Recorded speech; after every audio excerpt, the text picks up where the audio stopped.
is at 3200 South General Bruce Drive. And this is for a portion of the development that y'all may recall is known as the Stations Cottage. Let's see, the Station Cottages, excuse me, 5.55 acres out of that 15 plus acres along South General Bruce, just on the other side of the creek or the drainage area along Bird Creek Crossing development there at the corner of the loop and I-35. And so near Home Depot and closer to Firestone, so across the creek from that part of the development. And so this is a multifamily project that is proposed for senior housing, but specifically low income tax credit housing. So affordable housing for seniors and so low housing income tax credit program administered by individual states, but funded by the Department of Housing and Urban Development for the federal government. So very competitive process for these projects in a region that I think spreads from Killeen to Waco to College Station. And so this is a good, and hi, Sally. And Sally is, she's a representative of the developer and the development. And so if you have any questions, mainly during the regular agenda, because we got a lot to cover in 12 minutes. But if there's something that can't wait until the public hearing, Sally could answer it now. All right, very good. So item number 8 is this is one that, let's see, we don't have it on here to table. They have requested table. Okay. Yes. So this is one that it's an proposed RV park annexed recently.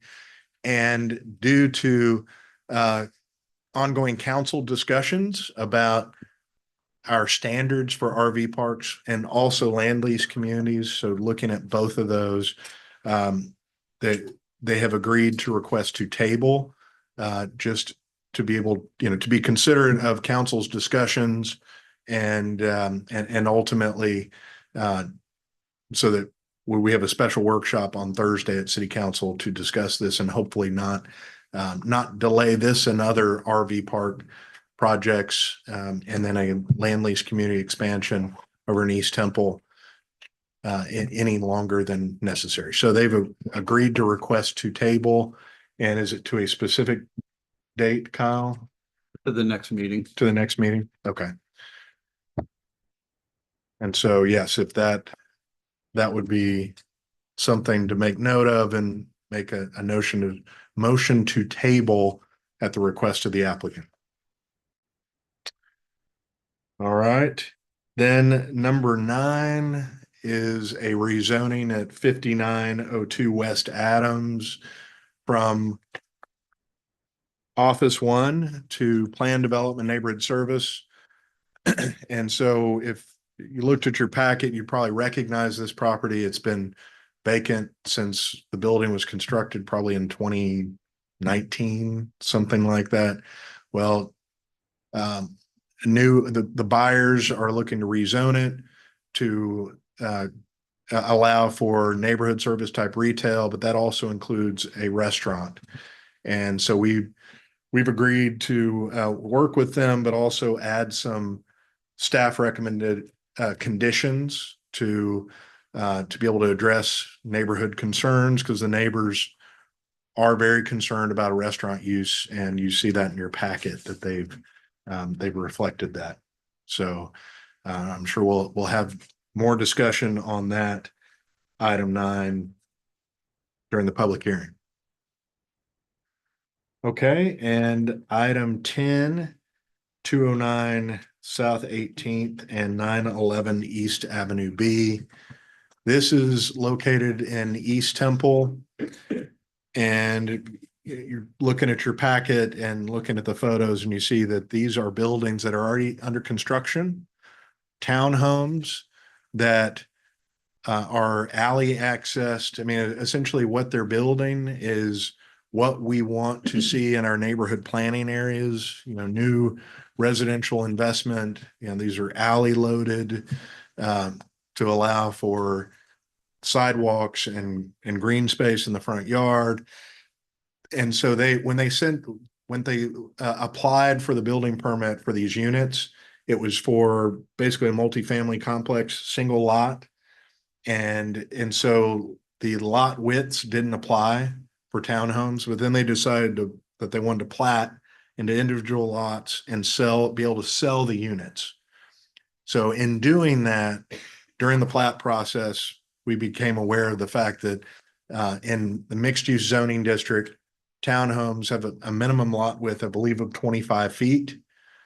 They are building 18-foot units. So the lots are 18 feet wide, which they could either go for a variance before the zoning board of adjustment, which, as you all probably know, the ZBA does not have the same kind of flexibility for a variance that you all have as a advisory board to city council to consider a rezoning.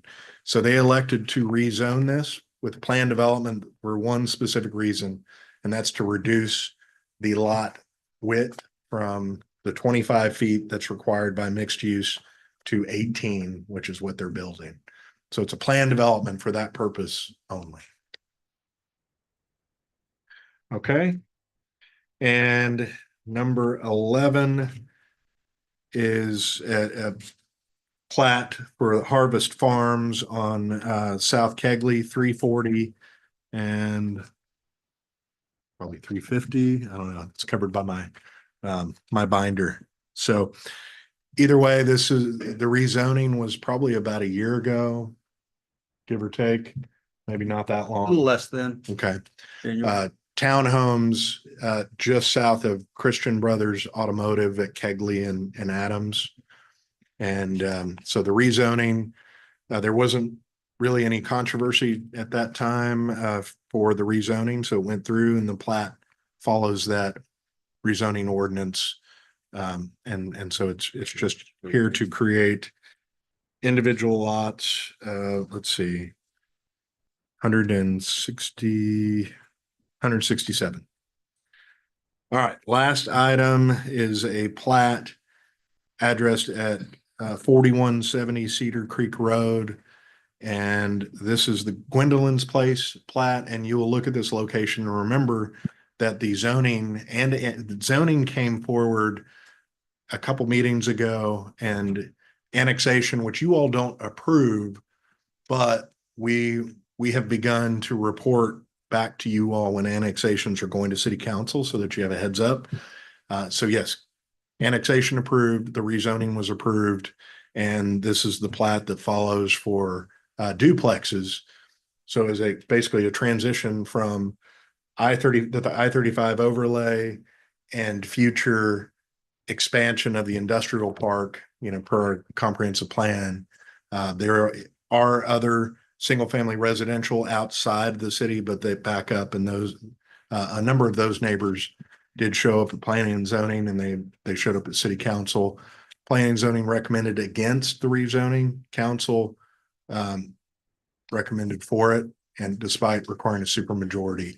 So they got the supermajority to approve it. And that is all that I have. We've got a few minutes to answer other questions and I think, well, I'll wait, see if you'll have other questions. Okay. And Ms. Gover is not able to join us today, but Tiffany Harrison is going to, there. Of course, you're up there, Kathy. Yeah. She's gonna run the show, but we'll help her out. She hasn't done this before, but she's gonna do a great job. So I know there are no abstentions, so no affidavits were submitted for abstaining or any conflicts of interest. So put that in there for the record. Last year, during workshop, you all decided to discuss who were potential candidates for chair and vice chair. So now would be a good time to take care of that as well. There you go. Got 3 minutes to figure that out. You make a motion? Just, Yeah, Just just discussion at this nomination. point. yeah, Yeah. no action needed. Just remember who you nominated. In 5 minutes. Everyone that's attending is present at this time. We're- Brian, for instance, isn't. going That's to be right, here. except And- for okay. Mr. Smith. Okay. Which at some places that means he gets elected chair. But I was thinking, Whatever, but hey, that's up to y'all. before we have that conversation though, can I have a volunteer for the pledge and for the pledge? And then one for the invocation? I'll pray.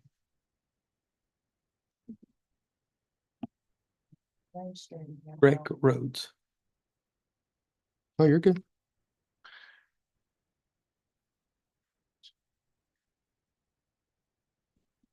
No E, just RHOADS. Okay, now we can have our conversation. I think Ryan should be nominated for something.